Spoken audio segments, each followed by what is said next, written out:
So, a little bit of story time today. How did I end up getting interested in quantum physics? And how did I come by my spiritual awakening?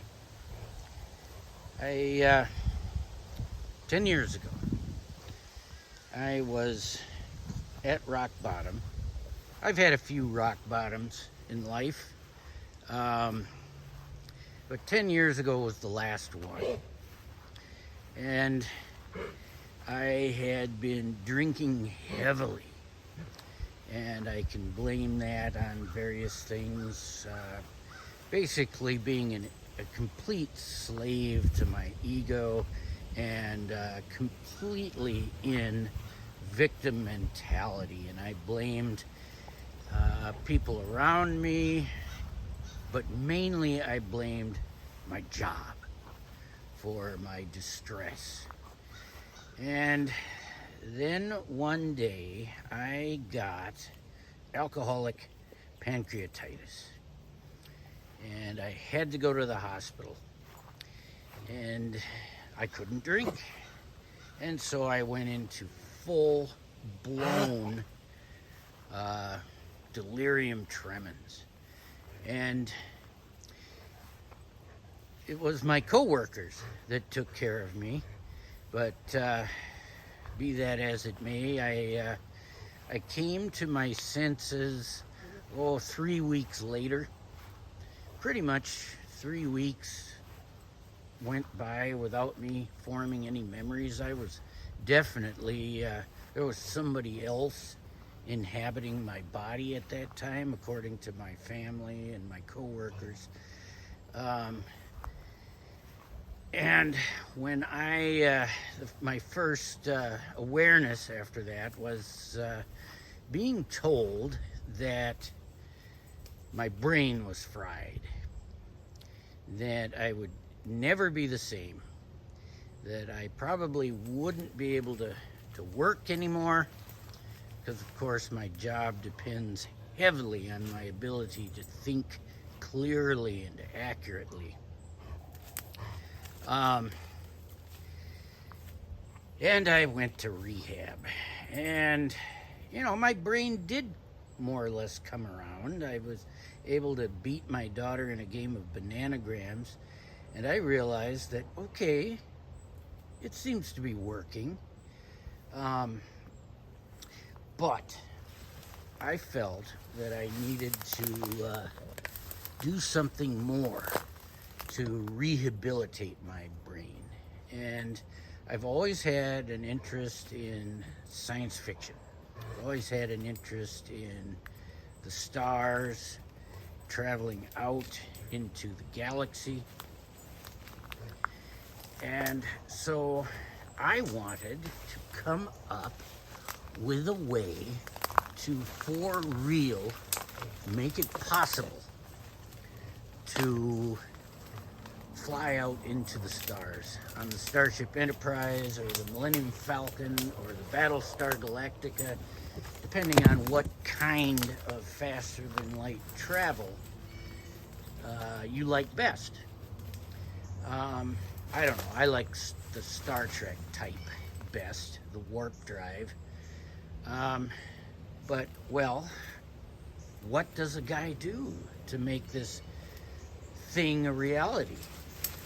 Well, you have to study physics, whether it be relativity, which says that faster than light travel is in no way possible, or quantum physics, which might offer a way around that speed limit.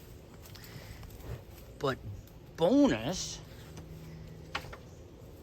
general relativity and quantum physics are very, very difficult and mentally intense. So that's what I did. I had to start with the math. I had to repeat calculus, which I had taken in college, and then several other courses, differential equations, ordinary and partial,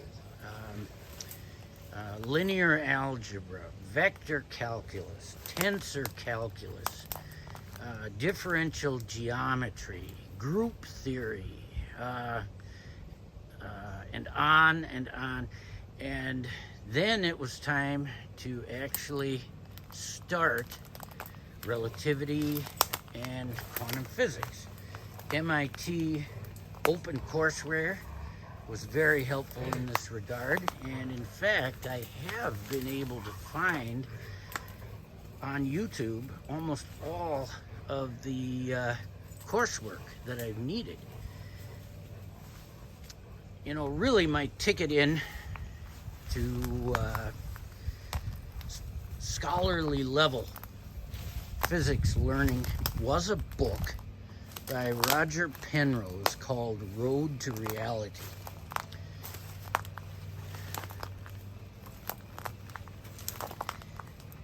So, as the years went by, I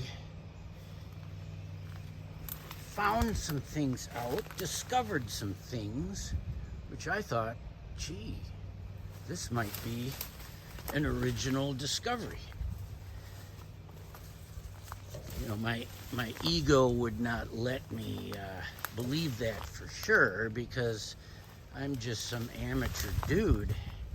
How is it that I would have an actual discovery, an actual theory?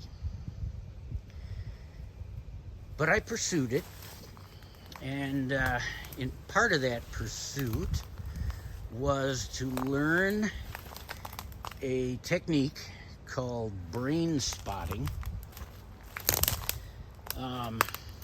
taught to me by a psychologist.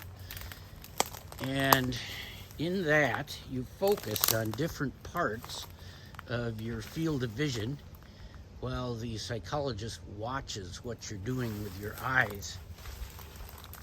I found the spot that corresponds with thinking about mathematical physics. And the purpose of that was to enhance my cognitive capability.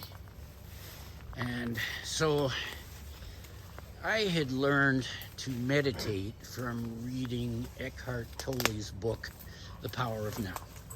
I managed to ask myself, I wonder what my next thought is going to be. And in the few seconds between asking that question and the thought appearing, that was meditation. And so over the years, I could make that time interval increase. So I got fairly good at meditation, and while meditating, I would pick out that point in my visual field and just focus on it. And I did that for a while, and I started to notice breakthroughs. You know, the idea of degrees of freedom that exist like pre-Big Bang, you know, an infinite number of degrees of freedom. And what happens with the Big Bang is that these degrees of freedom, which are cold and empty to start with, become thermalized. And in that way, what I call the gravitational vacuum becomes thermalized by the states of the quantum universe, and we get the thermodynamic universe in which we live. And that was the first of the breakthroughs. And I wondered, well, where did this come from? Did I think of this all by myself? it seemed to me like the information was coming from somewhere else. Almost like some other intelligent beings were feeding me the information. I mean, it wasn't like an apparition appeared to me and told me this stuff. It just seemed like I had received the information, and then it would be processed, and then I would have my aha moment. So I started doing this purposefully, and I would get more downloads and make progress on my theory. And then came 2020, where I was spending a lot of time watching YouTube, and that is when the spirituality YouTube creators kind of came into my life. And when I first learned about the third eye, I thought, well, that's it. That really sounds like what's going on here. That spot that I was focusing on in my field of vision, is that the third eye? So then I did purposeful things to open up the third eye. And it opened. And I didn't like it. It felt really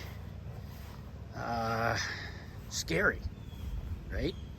Like I was losing control of myself, and it would leave me kind of in a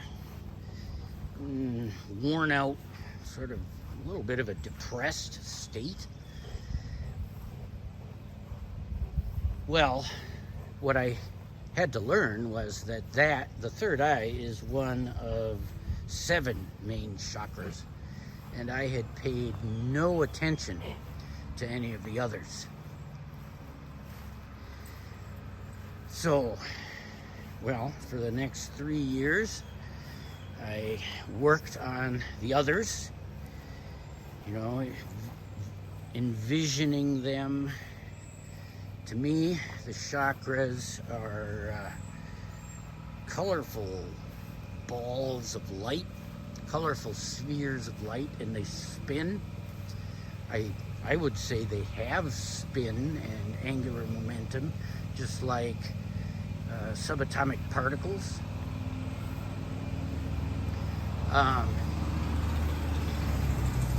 But I got them spinning, all of them, all 7. And they came with their affirmations. You know, the root chakra and its safety, security, strength, steadfastness, the sacral chakra and the creative power, the basically libido and sexuality, but which is then transmuted into creative power as it goes up the chakra system. And then the solar plexus with ambition, competence, excellence, effectiveness, the financial and material abundance. And then the heart chakra, the love and light, the empathy, the compassion, the more romantic type of love, also with the romantic sexual energy also, and the throat chakra with expressiveness, with wisdom, the third eye with intelligence, creativity, imagination, and the crown chakra, bringing us together with divine intelligent infinity.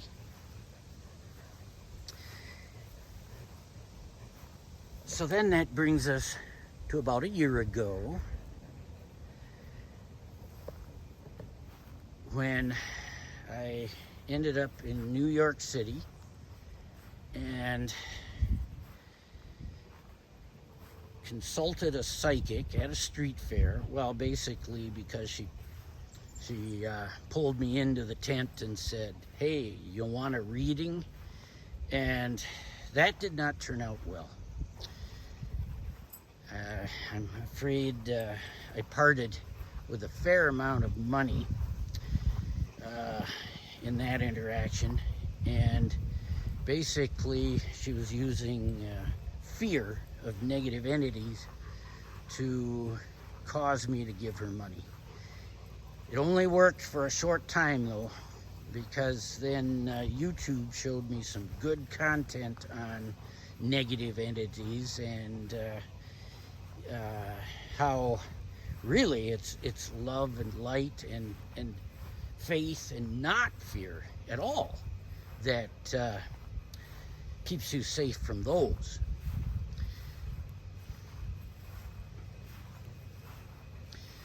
But after all this, here I am, still in my day-to-day job as a healer, and yet constrained from really being able to do the kind of healing that I think people need. You know, my last video where my thoughts were all jumbled and I wasn't in a very good state, I have to say. I talked a little bit about autoimmune disease. I think autoimmune disease is the great frontier of spiritual healing. I think that spiritual healing has an incredible amount to offer people suffering from autoimmune diseases. I think that spiritual energy is what makes the difference between an antibiotic working for somebody's infection or it not working. You know, on the job day to day, I notice things that suggest that there is a powerful spiritual component to the healing I'm doing in Western medicine even. I'd like to pursue that. I'd like to pursue the quantum mechanics. I'd like to find out what are the mechanisms whereby spiritual things happen in the 3D world. I think quantum physics has a lot to do with that.